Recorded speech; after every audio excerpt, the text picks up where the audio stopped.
Thanks for listening to the Drummers Weekly Groovecast. You can contact the show at twitter.com/DW Groovecast and through Facebook at facebook.com/Drummers Weekly Groovecast. Good evening. I am warning you right now, if you touch my drums, I will stab you in the neck with a knife. Ain't a bucket. Ain't a bucket. Mom! Take it easy. Lower it. I'm not gonna lower it. I have to do this now. I don't mind you playing it, but lower it. Well, we get straightened out? No, we had a problem, and we tried to do everything we could. What do you mean? Well, you know what I mean. Next! Little trouble there. You're rushing. Yeah, well, you know, that's just like your opinion, man.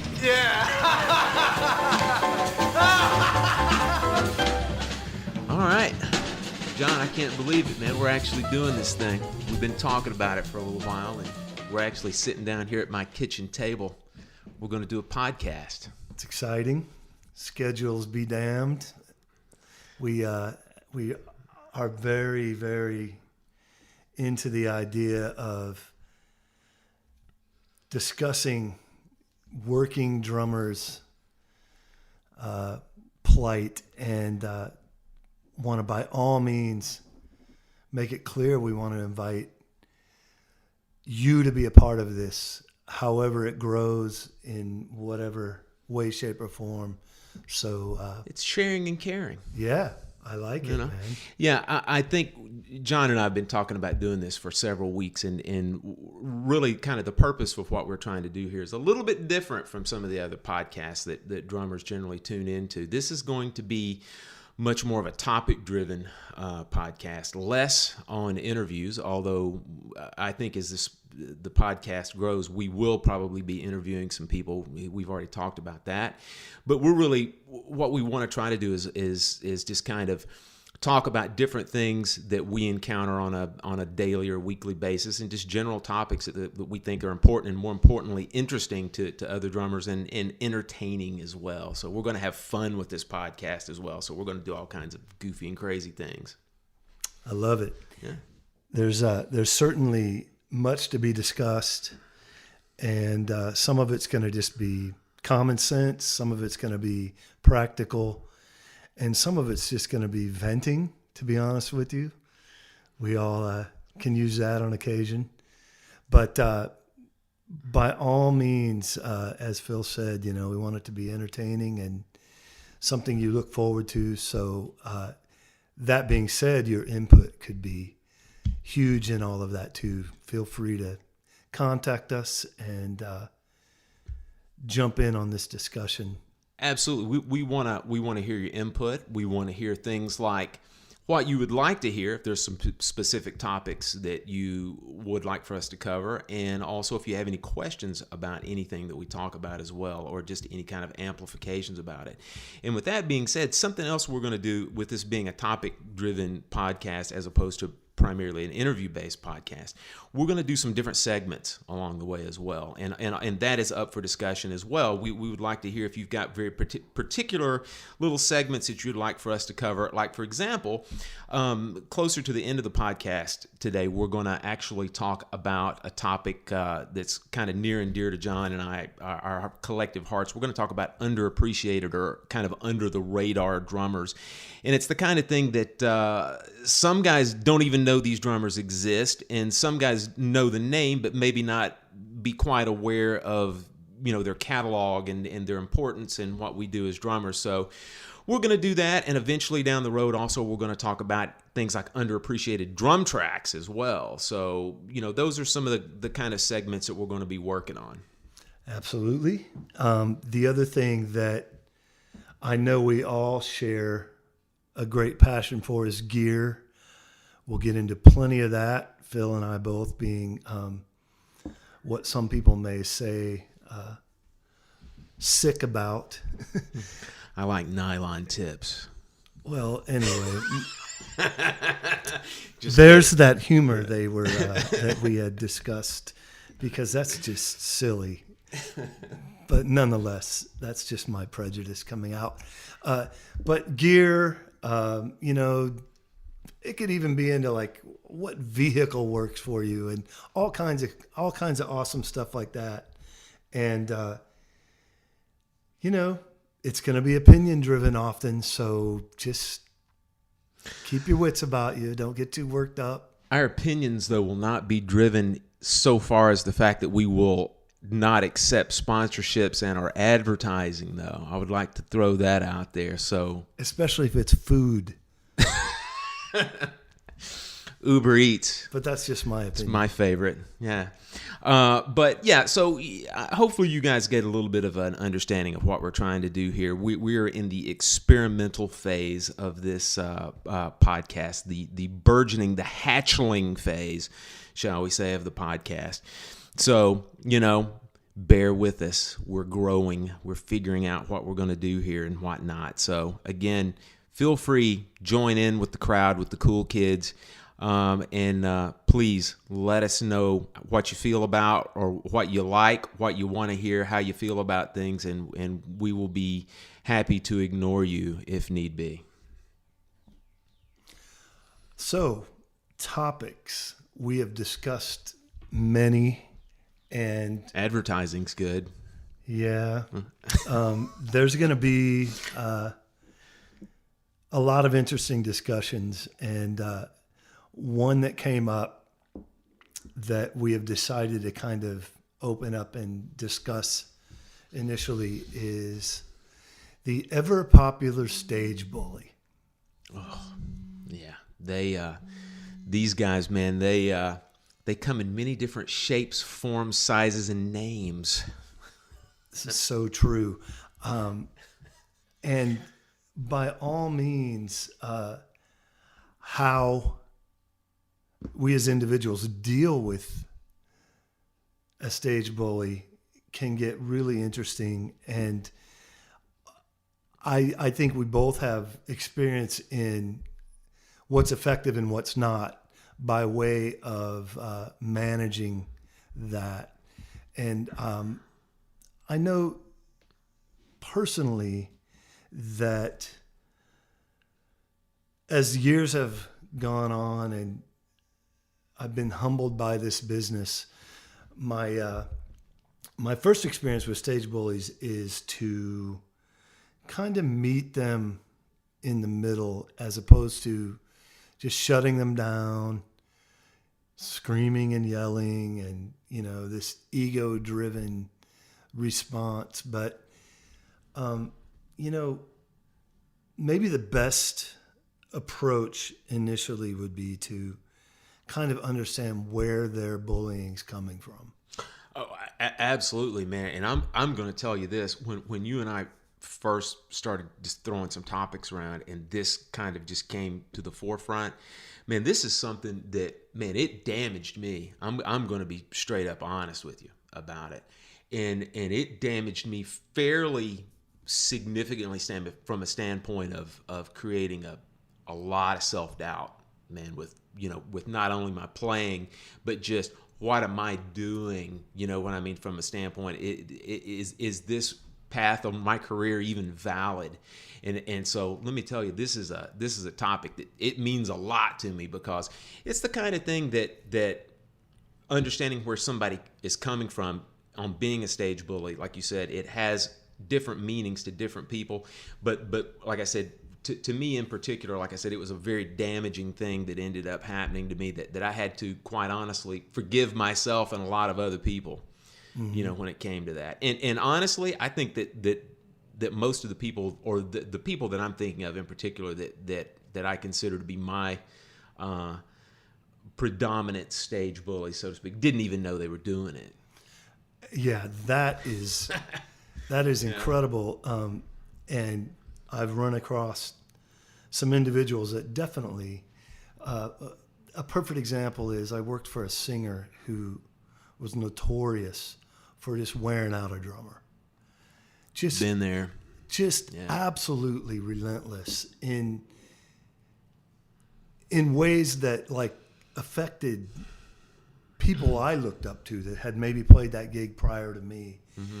And once I confronted this person about it, like what purpose is it serving? You know, a drummer is the hot spot in your band. Like what, the hot seat in your band, what could you possibly gain from just getting in this person's head? You know, attacking their confidence, attacking their abilities, attacking all of that. It's not going to serve you well. And the response I got was, well, when I was growing up, that's how it was. I caught so much grief, and anyone that works for me is going to catch it too. I mean, how absurd is that? It's as absurd as the other main ingredient in stage bullying, which I think is insecurity. Absolutely. And so you're talking about just ultimately not this superiority complex, not this, you know, genius level issue of like, why can't it be easy for you? It's easy for me. But more often than not, learned behavior or insecurity brings us on. You know what, man? One quick thing I want to mention about that, and I'm going to throw my air quotes up about you and I have had our moments of playing with famous people, and for the most part, and I think you will probably agree with this, most of these famous musicians or really well or very accomplished musicians are actually some of the easiest ones to play with from the standpoint of Agreed. that. Very seldom have I ever had any issues with that entire thing. So that's one thing I wanted to bring up. And when it comes to like sharing stories about these stage bullies and or our experiences with them, like you were just talking about, I can and I know that you can as well, very distinctly remember maybe like your first good beat down that you got on stage, and basically how you ended up handling it. And my first good old fashioned beat down I had was probably, I was in my early 20s, maybe 22 or so. That's when I was living in Memphis in school over there. Man, I was doing a concert while I was in graduate school with part of the graduate faculty, and we had a guest singer that came in. She will remain nameless because she is still kicking it, and she is very famous, especially over, we'll call her the Queen of the Blues. Anybody you can do your research over in Memphis and find out exactly who this lady is. Man, we were doing a concert in front of a lot of my friends, and at that time actually were some of my students. Man, because I was a graduate assistant over there. We were doing a concert with her. She was singing a combination of like some standards and some blues. And, you know, we had very little, if no rehearsal. You know, she came in and we were playing. And in the middle of the concert, first off, couldn't hear very well in there. Couldn't hear kind of what was going on. And in the middle of the concert, she started giving vocal cues, right, as far as where to go.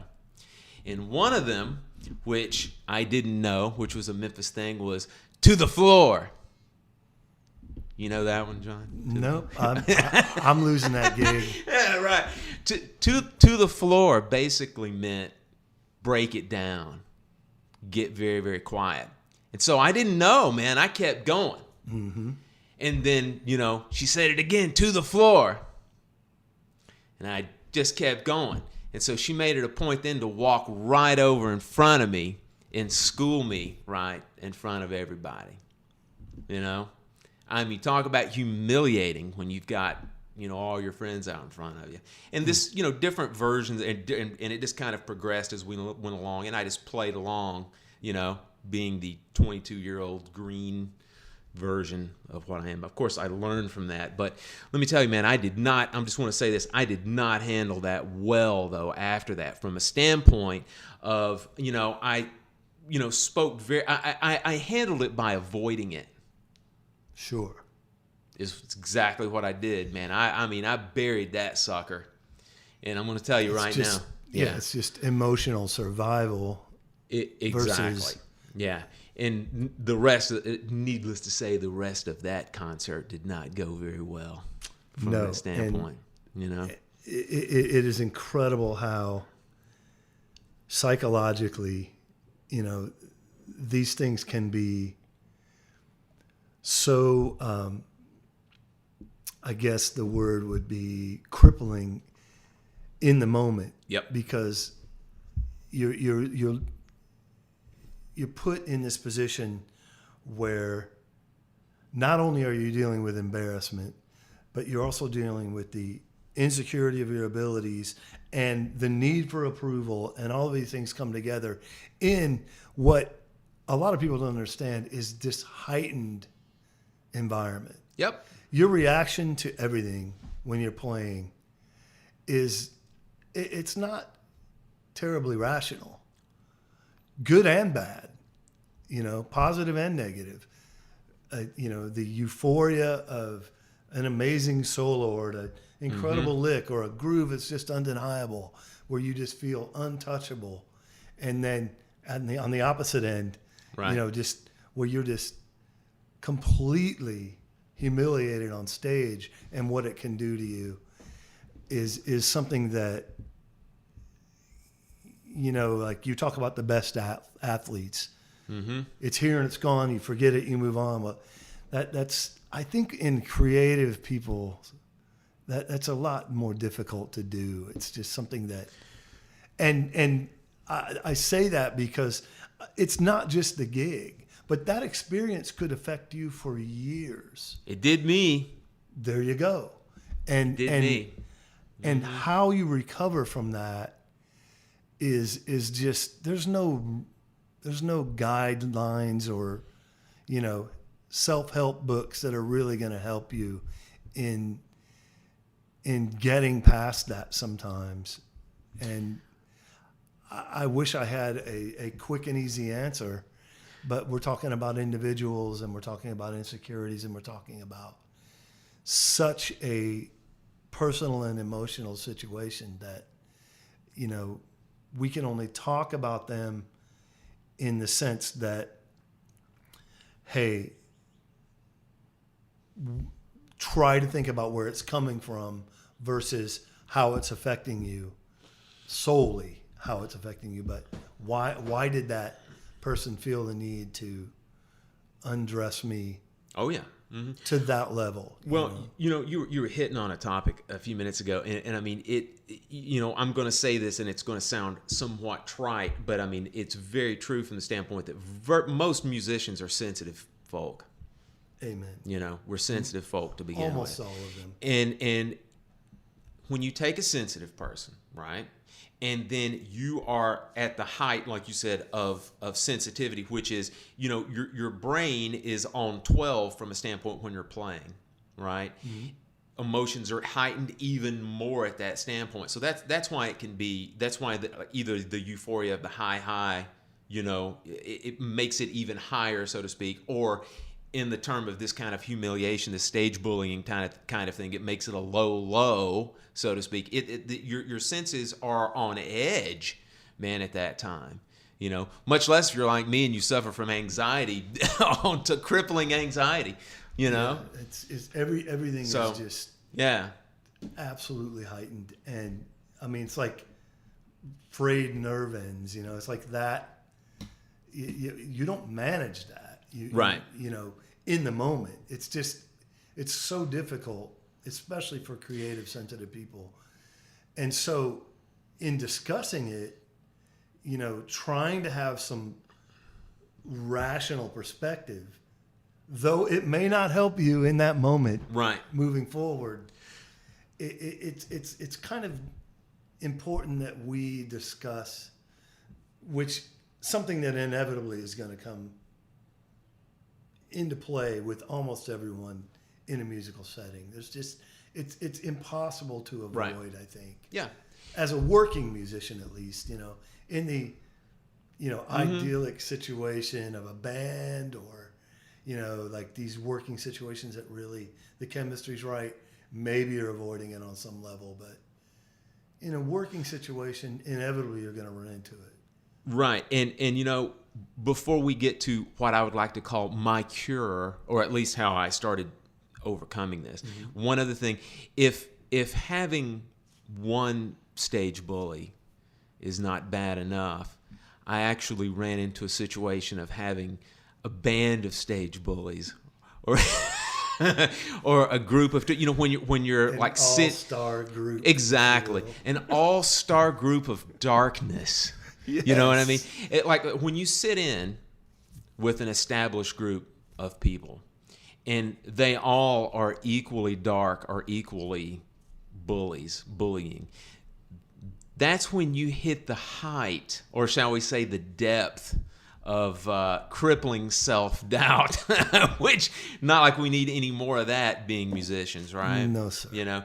But that was the shall we borrow the parlance of our times, the nadir of my stage bullying was at a time when I was actually subbing in a trio of very dark folk that beat me down at every possible way.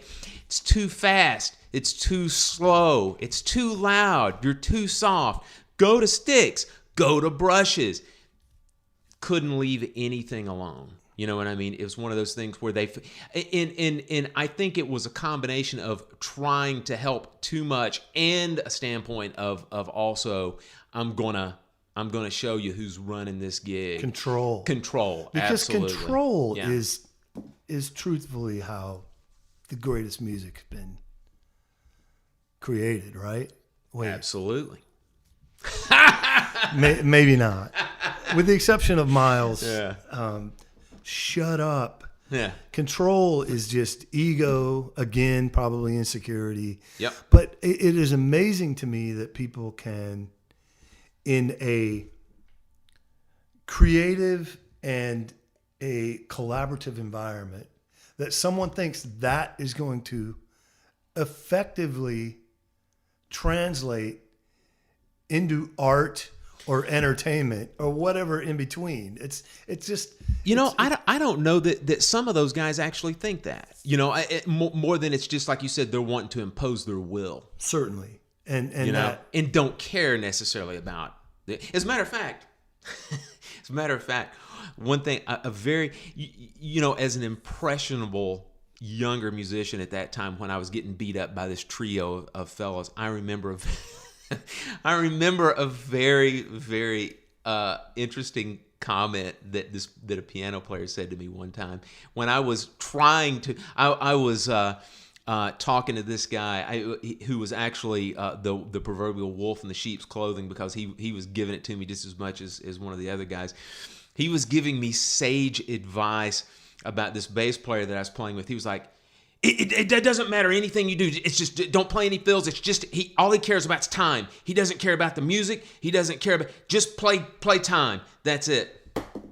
So, what do you do with just, he basically said this guy doesn't care anything about the music. He doesn't care about any kind of anything else. Just play time. Don't play any drum fills. Don't play anything. Just play time. That's really, that's kind of interesting advice to give you. So, it's the kind of thing, again, that, and this also, another interesting quote came from this same guy. One time he told me, he said, man, no matter what you do, let's just be honest. People don't want you to be successful. Most people don't, or his exact words was, people don't want you to be successful. They want to cut you down at all times. They don't want to see you be successful. So isn't it funny how those little nuggets, man, get caught in your brain and work that way? And it seems like it's always the negative stuff. Exactly. You could have had 12 gigs in a row where everyone is just happy and blowing and grooving and creative and everything's flowing. And that one moment, not that one gig necessarily, but that one moment, that one phrase, that one cut, that one negative comment is just pretty much what you're going to focus on. And it's like, so let me ask you this though, going back to, man, this guy, all he wants time. He just wants time. Nothing else matters. Just time. Yeah. As a young, impressionable drummer, I could see you being like, what am I going to do? Now, how would you handle that? How would you approach that? And it doesn't even necessarily need to be verbal, but where would your head go at that point? Let me step back and say one thing about this. At that period of my career, in that era of my career, I did not have confidence in my time. And those dudes sniffed that out. Like a rabid dog. Yeah.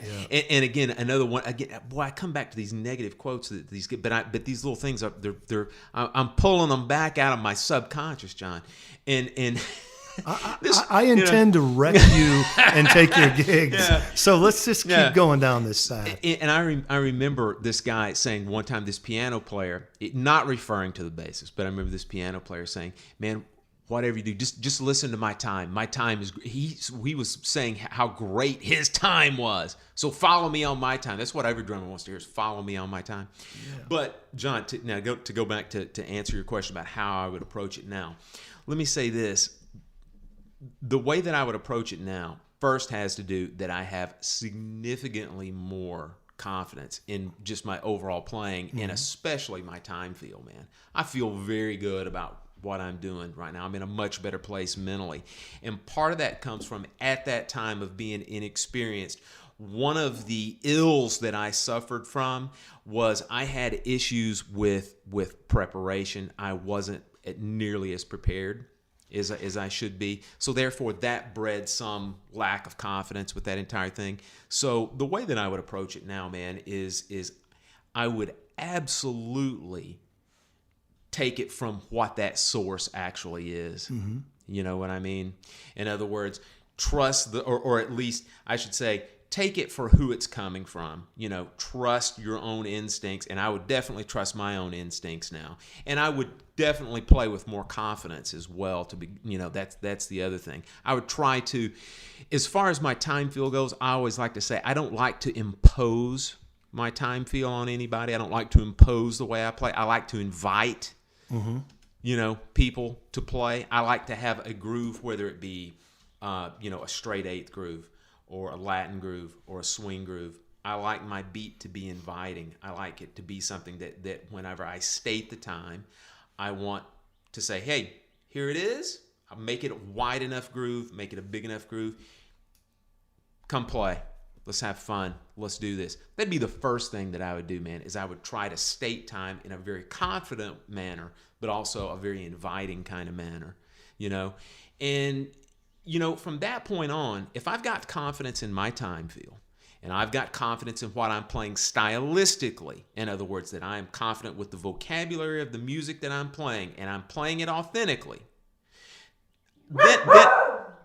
then I have to basically, yes, that's my dog. That is Harvey, the Schnauzer, that is backing up my point, folks.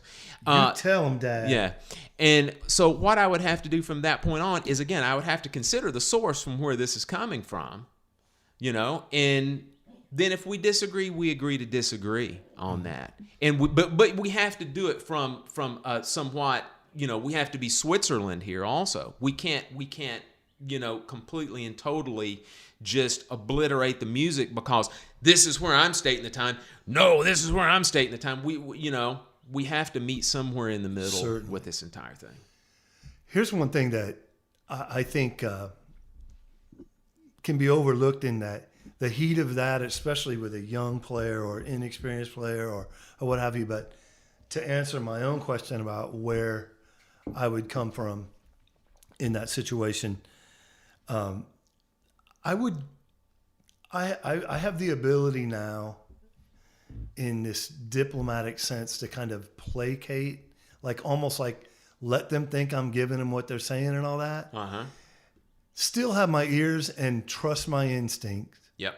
By way of what's happening other than Stage Bullies' opinion and approach. But the one thing that I will not overlook at this point is, you're telling me this guy over here wants this. Well, you know what? It might not be after the song or in the middle of that and desperately trying to find out if Stage Bully is correct or not. But I'm going to ask that cat, the guy we're talking about. Yeah. Hey, man, what do you like? So there's no gray area, and I'm not clouded by someone else's opinion of what this person wants behind them, especially as a soloist, you know, that it's like, or a singer or whatever, you know, we're still ultimately in support and want to, as you stated, create that bed, that vibe, that comfort zone, that overall good feeling where everybody is able to do their thing. I'm going to the source, man. Yep. I'm not letting Stage Bully think he is the be all and end all, because to be honest with you, if Stage Bully says to me, I want time and I don't care about anything else, I'm going to give it to him. But that doesn't necessarily mean that his opinion of what this person wants is the be all and end all. I'm going to go to him. And this opinion be damned. Right. No. You know what? Hey, that's cool. We discussed it and what we think they want. I'm just going to go find out what they actually do want. And that's something that is probably going to piss off Stage Bully, but I don't care at this point because I'm not in the guessing game, man. I'm not going to be, I don't want to be in, I don't want to assume anything. When I have this dude right here to find out, I can just go to him. So there's a way to resolve that right there, you know. Let me ask you a question. Let me piggyback on that, because I guarantee you've had this experience before. Let's say you go to someone and oh boy, I'm going to throw singers under the bus right now. And you go up to a singer, one that's demanding, shall we say, and you ask him or her what they want, and they can't communicate it to you. Now what happens?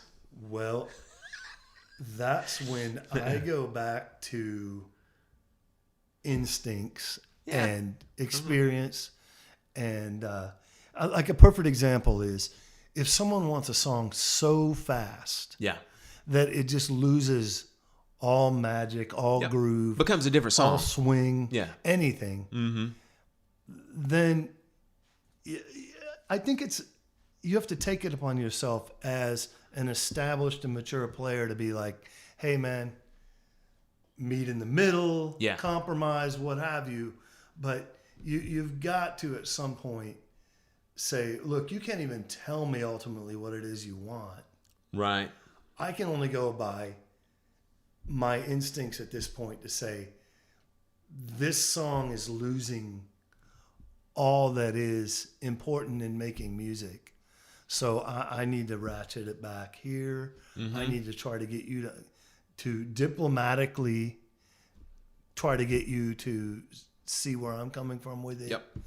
And you know, the subject of tempo, that's an interesting subject in of itself. But my attitude is this: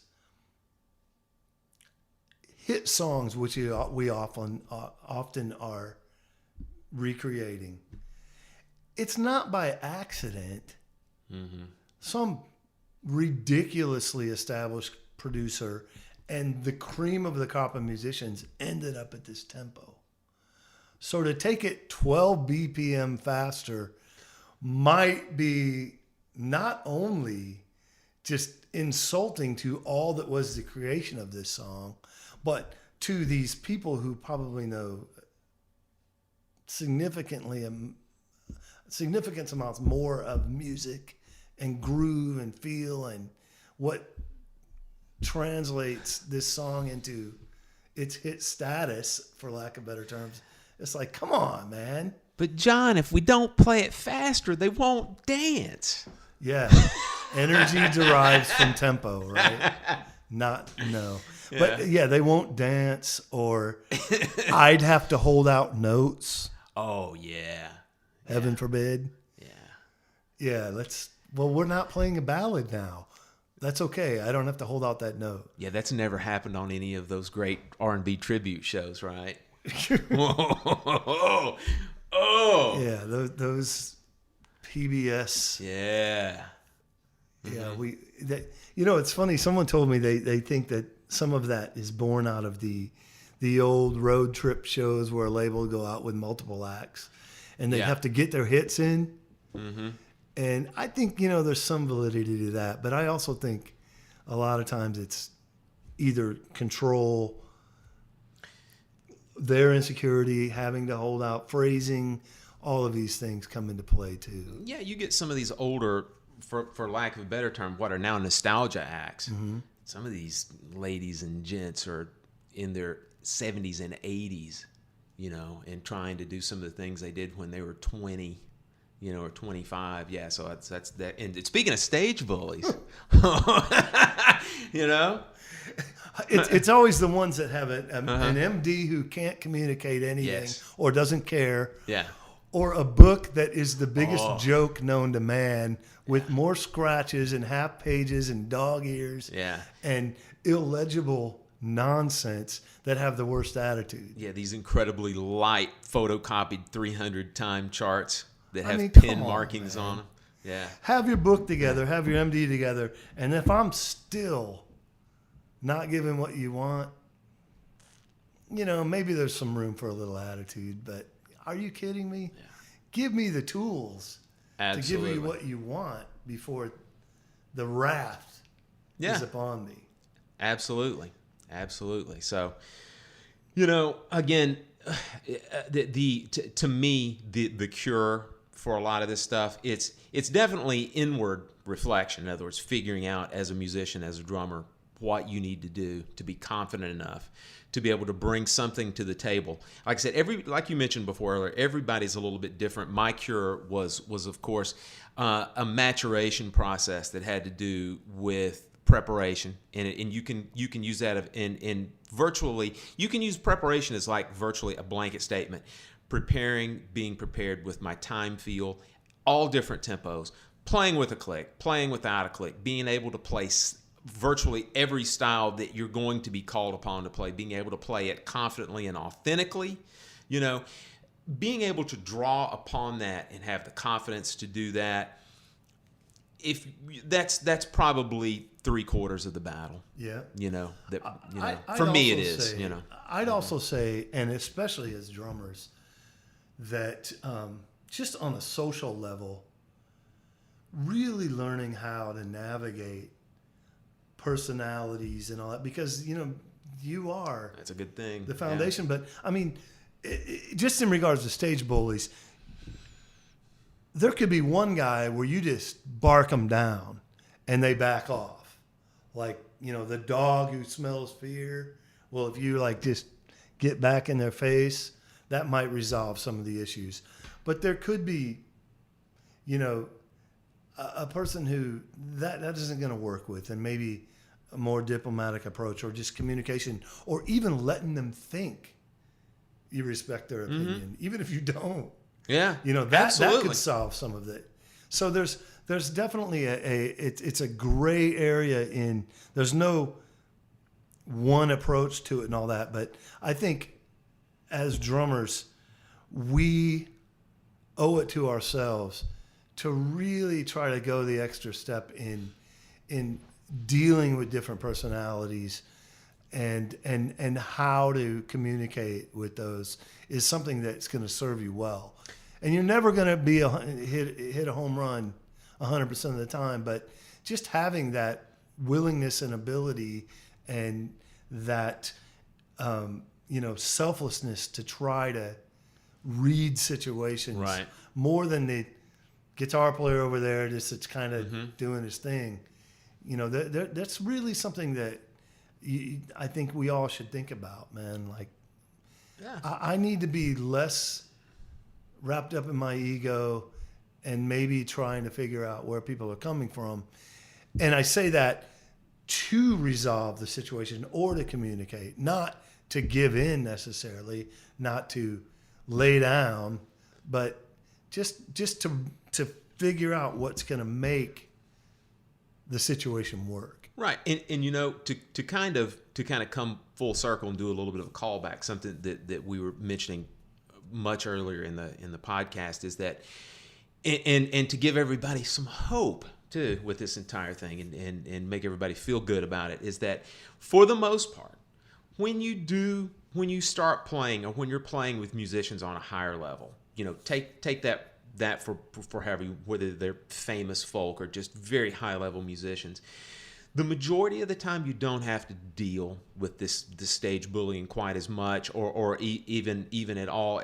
I think those people value not only, of course, great players, but people who get along, people who have great attitudes, great personalities, especially if you're going to be on the road, man. If you're going to be on the road with somebody and you're stuck in a bus, airports, that kind of stuff.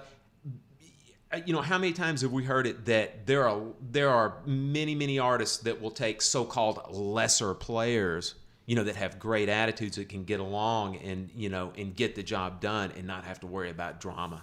Oh yeah. Oh, the road there's a different dynamic that's just absolutely. I mean, a bus gets really, really small, really, really quick. It does. It can. Does it? It can. I mean, I've heard. Oh God. Yeah, absolutely. But there's something to be said for what I think sometimes is lost, especially with a stage bully type, egotistical musician, is at the end of the day, we are. It's a team effort, man. Yep. It's a team effort. We all, the give and take are what makes music amazing to me.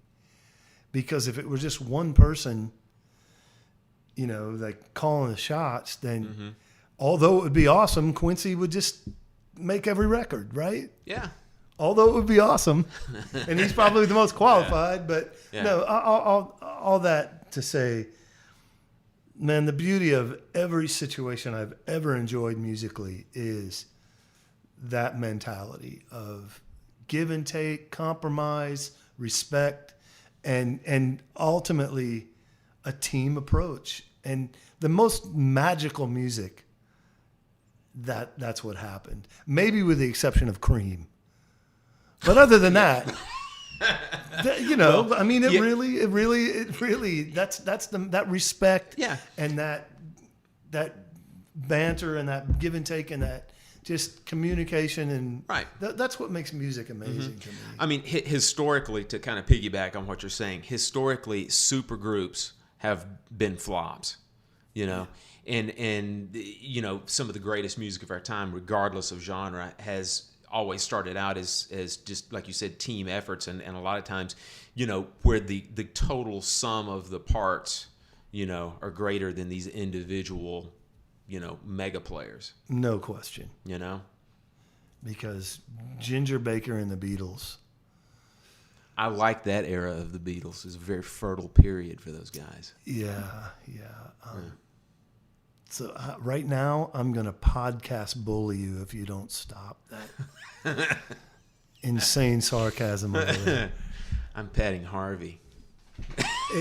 But again, man, the thing that I want to stress is don't play into a stage bully's shortcomings by ultimately barking back and all that. Find solutions. Be a moderator. Be Switzerland. Yeah. And remember that you're serving music, not an individual, not an ego, not an agenda. We're serving music here, and if you can be an advocate for that versus a deterrent, good things are probably going to come of it. So wrapping that up, try to be less combative and try to be more proactive in understanding where someone's coming from, trying to deal with it on their level, whatever that may be. But serving the music is a goal that I think I want to stress. And stage bullies, though they're not necessarily focused on that, they can come around if you figure out how to deal with them. So good luck. That's what I was going to say. I haven't hung around long enough to see that happen, but no, yeah, very valid points. And like I said, I think everybody will come to their own. In other words, I told you my kind of solution, that mine came from of course, a lot of self-introspection and ultimately preparation, which led to confidence into what I was doing and that sort of thing. But yeah, absolutely. I think that's very valid points. You know, and I want to make it perfectly clear too that in some cases things aren't going to change. In some cases, they're probably going to just get worse. Walk away from that gig. I don't care what it is. No gig is worth that misery. No gig is worth that angst. No gig is worth that, just sheer misery. Sometimes you have to walk away, and that's okay too. And as difficult as it may be, it's not worth it to continue to work with someone that just is not going to change. So there's certain things that you have to be willing to do, I think, and you have to trust that, your abilities and your lot in life musically, there are things that are more important than remaining in an environment that's toxic.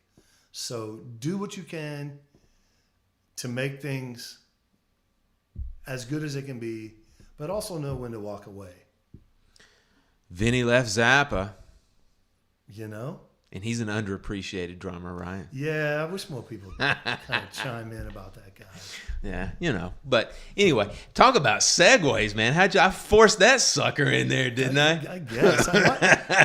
Are we done with that? I don't know, man. Now, the subject of Vinny, that's how we're really going to drive some, participation here. Vinny went back to Gretsch, man.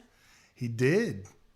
I mean, is it any question he's a smart guy? I have owned Gretsch drums constantly since 1989, sir. I've been a Gretsch guy since '89. I've never not had a Gretsch set that I can remember. Yeah, he has it figured out. I like Gretsch. I like Vinny. If you don't, that's okay. But I hate that you're wrong. So well, he does like Peisty cymbals. Well, don't say anything, man. We got to get advertisers. It's everyone's right to like what they like. Yeah. I'm open-minded in that regard. Yeah. So anyway, moving on. Like I said, I tried to hammer in that segue here. As I mentioned earlier in the podcast, we're going to do some segments. And a segment that we're going to do today is we're going to talk about underappreciated drummers, whether you call them non-famous or at least maybe underappreciated from the standpoint of who they are, but maybe don't realize maybe quite the impact that they've had with what we do. And I think John and I both, we've got the proverbial doozies today as far as some guys that we need to talk about. So John, why don't you go first? Tell us who you like in the underappreciated tab. Well, there's a New York fella who, in a lot of ways, is what I consider one of the most under the radar drummers, in that his career is absolutely, stellar. His reputation amongst those that know are amazing, and just as a player, I mean, everything you love in a great, focused, pro, drummer is a guy named Christopher Parker.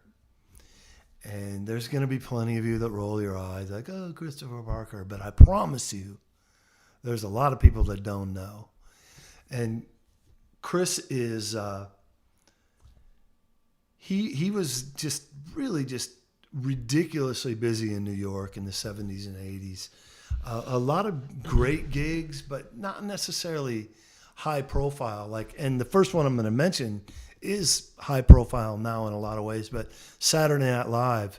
This was early on. It wasn't for a long period of time, but a lot of us in late night television really focused on the band because it was a stunning group of musicians on any given show. The Letterman Show, the Tonight Show before that, the big band itself, we all locked into early on. And the Letterman show. But Saturday Night Live, I remember like, man, that band is ripping. And Chris Parker was someone that, as a young player, I was like, man, this guy's bringing it in all styles. And it kind of piqued my interest because someone had told me, oh, that's this guy named Chris Parker. Well, then this little record that us college drum fusion wannabe nerds liked was the Brecker Brothers, back to back. And everybody read, Steve Gadd, and of course, Steve Gadd. But there's this guy named Chris Parker kind of lurking back in there that played on some tracks. And I did some, research, as difficult as it was in the mid-'80s. Like, who is this guy? And man, a million jingles you heard, and a lot of these records that musicians were talking about, just great grooves and deep pocket and all that. It was this guy, Chris Parker. And it's just someone that I'm not going to get into all the detail of his discography and all that, but someone I encourage you to check out and listen to, and it'll probably surprise you why his name's not on the tip of more people's tongues. But Christopher Parker, check this cat out. Love it. I'm going to the same well, man. My guy shares a lot of the same DNA as your guy. My guy that I'm going with was also an East Coast drummer, a little before Chris's time. In the name, some of you are going to go, oh, I only know this guy from one particular way, because he's known a couple of different ways. My guy that I'm going with is a great underappreciated drummer that everybody's heard but probably didn't realize you heard, is a gentleman named Gary Chester. He died actually is nearly 30 years ago. He died back in the late 80s, I think it was. But Gary Chester was, I kind of like to refer to him as he was the East Coast Hal Blaine. And talk about under the radar. This guy, he played on a ton of hits, a ton of, like Chris Parker as well, a ton of jingles, movie soundtracks, that kind of stuff. Now, what a lot of people, especially younger guys, are going to know him from is he created one of the foremost conceptual method books of our time. It's a book called The New Breed, which you and I were talking about it earlier. It's kind of the bane of most people's existence as far as like how that concept, how he works the book.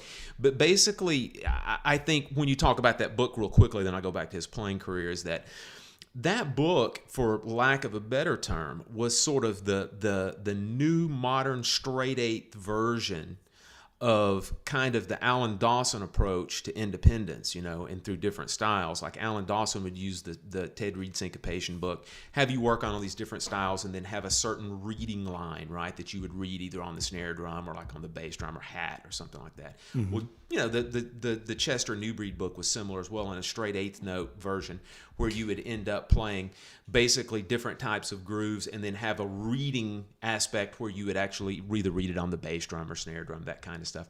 One of the things I think is most unique about that book is that he uses a singing dynamic where he has the student sing the majority of the time a quarter note pulse to kind of get you used to feeling a quarter note groove or internalizing a quarter note beat. So anyway, that's where I think a lot of people will recognize him, is through that. But just a few of his hits and a few of the songs that you probably don't realize, that most people don't realize he played on. He played on songs like My Boyfriend's Back by the Angels. He played on virtually all those old Burt Bacharach tunes that Dionne Warwick sang. And, there's some challenging stuff on that. There's some like crazy phrasings and odd time signatures and stuff in there. He made them feel really good. He played on The Boxer, Simon and Garfunkel. He played that great bubblegum hit tune Sugar Sugar by the Archies, the fictitious band, the Archies. He also played on some of the Monkees tracks as well. And then John, a couple of your personal favorites here. He played on Bad Bad Leroy Brown and your all-time favorite, Brown Eyed Girl by Van Morrison. I like Brown Eyed Girl. It feeds my family on occasion. So. Oh, so you've had to play that song before? No, I've never played. Just in the practice room. Yeah, shedding. That's. In all honesty, that's about as far as I got on the New Breed. Was Brown Eyed Girl the Brown Eyed Girl system? I mastered that. I can honestly say I mastered that, which is the first page of New Breed, right? It is. I've never opened the book, so I'm guessing he started there, but he did. And you know, one of the little known things about the Brown Eyed Girl system is to get the authenticity of the singing aspect. He requires that you do the Van Morrison style of singing by eating a mouthful of baked potato while singing. Interesting. I know, back to Gary Chester, I do know like independence was a big part of his concept and all that, and people really embraced that. And my experience with independence is I have been independent of practicing for almost 30 years now. So I know a lot about independence. You know what I like to say? I like to say that we are freed from the shackles of rehearsal. Well, that depends. Yes. You know what? When it comes to a gig with Brown Eyed Girl program, maybe, but yeah. Although you have rehearsals, don't you? I like to play. In the majority of my rehearsals is playing things between 20 and 25 BPM faster, so I can get the feel of what it feels like to dance. You know, and you need to be able to. Then you have energy. Yeah. Absolutely, energy. I like it. I got nothing else, man. Well, hey, I know that, we're, for lack of better terms, trying to find our groove here, but I hope everyone decides to embrace this initial discussion, and I promise you, as for years I've done with Phil, we're going to have some great insight and great topics and just a lot of fun with this. So I hope you guys get on board. And I want to thank my brother here for coming up with this idea. I'm really looking forward to it. And again, I can't stress enough, please feel free to come and join in this discussion with us. We'll make that readily available soon, I promise. Absolutely. So, again, to echo what John said, we're going to, we will reiterate it one more time, but at the beginning of the podcast, we had some information regarding where you can go contact us through our Twitter page and through our Facebook page. Let me go ahead and say this also. This being the shall we say, the maiden voyage of this entire thing. We're not 110% settled in on the names of all this stuff yet. This is kind of one of these things. We were more excited to actually just get this thing on the air, so to speak, and get something on tape. But as of now, we're kind of going with this Drummers Weekly Groovecast, and so that's where you'll be able to find us. Be able to email us at and message us at twitter.com, Drummers Weekly Groovecast. And also Facebook.com, Drummers Weekly Groovecast.